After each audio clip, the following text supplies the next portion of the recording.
મહેસાણા જિલ્લાના ખેરાલુ તાલુકાની દારિષ્ટા ગ્રામ પંચાયત સમરસ બની। ખેરાલુ તાલુકામાં 43 ગ્રામ પંચાયતની ચૂંટણી યોજાવા જઈ રહી છે, ત્યારે દારિષ્ટા ગ્રામ પંચાયત પણ સમરસ બની છે। દારિષ્ટા ગ્રામ પંચાયતના સરપંચ તરીકે ચેતનાબેન ગોવિંદભાઈ ચૌધરીની વરણી કરવામાં આવી છે, ત્યારે દારિષ્ટા ગ્રામ પંચાયતના મહિલા સરપંચ સહિતના સભ્યોની પણ બિનહરીફ વરણી કરવામાં આવી છે।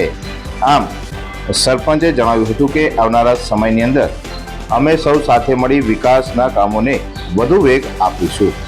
ત્યારે આ અંગે વધુમાં દારિષ્ટાના મહિલા સરપંચ ચેતનાબેન ગોવિંદભાઈ ચૌધરીએ નિવેદન આપીને જણાવ્યું હતું કે મારું નામ ચૌધરી ચેતનાબેન ગોવિંદભાઈ, હું મને દારિષ્ટા ગામમાં મહિલા સરપંચ તરીકે બિનહરીફમાં જાહેર કરી છે, તેથી હું બધાનો ખૂબ ખૂબ આભાર માનું છું।